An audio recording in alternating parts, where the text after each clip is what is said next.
আজ আমি শেয়ার করব ফ্রেঞ্চ ফ্রাই তৈরির অভিনব পদ্ধতি।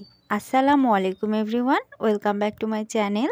বাচ্চাদের বায়না মেটাতে বাজার থেকে আর চড়া দামে ফ্রেঞ্চ ফ্রাই কিনতে হবে না, এভাবে বাসাতেই খুব সহজে তৈরি করে নিতে পারবেন। আশা করছি আমার রেসিপি খুব ভালো লাগবে। চলুন তাহলে রেসিপি দেখে নিই।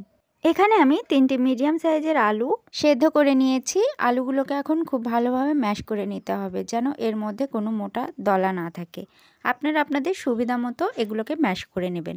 আলুগুলো ম্যাশ করে নেওয়া হয়ে গেছে। এর মধ্যে আমি দিয়ে দিব 2 টেবিল চামচ ধনিয়া পাতা কুচি, দিয়ে দিচ্ছি হাফ টেবিল চামচ লবণ, গোলমরিচের গুঁড়া দিয়ে দিচ্ছি সামান্য পরিমাণ হলুদ গুঁড়ো, হাফ টেবিল চামচ মরিচ গুঁড়ো এবং সবশেষে এখানে দিয়ে দিচ্ছি 2 টেবিল চামচ কর্নফ্লাওয়ার। এখন সবগুলো খুব ভালোভাবে মেখে নিব। এই ফ্রেঞ্চ ফ্রাইয়ে বেশি মশলা লাগে না, শুধুমাত্র যদি লবণ, কর্নফ্লাওয়ার আর মরিচ গুঁড়ো দিয়ে তৈরি করা হয়, এতেও কিন্তু খুব টেস্টি হয়।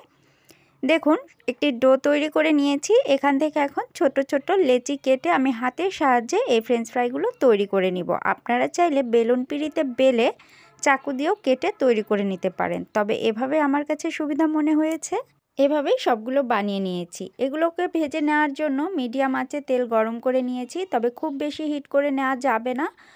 এই তেলের মধ্যে এখন আস্তে আস্তে করে এগুলোকে ছেড়ে দিয়েছি, আর এগুলো নাড়াচাড়া করতে হবে 1.5 থেকে 2 মিনিট পরে। এগুলো দেওয়ার পরে নাড়াচাড়া করলে ভেঙে যেতে পারে।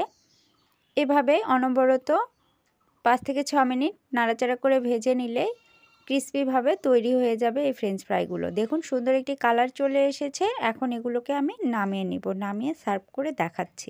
দেখলেন তো কত সহজেই এগুলো তৈরি করে নেওয়া গেল, আর খেতেও কিন্তু অসম্ভব মজার ছিল, মুচমুচে কুড়মুড়ে। বাচ্চারা হুটহাট বায়না ধরলে ঝটপট এটি তৈরি করে নিতে পারেন। অবশ্যই বাসায় একদিন ট্রাই করবেন, আর রেসিপি কেমন লেগেছে অবশ্যই কমেন্টে জানাবেন।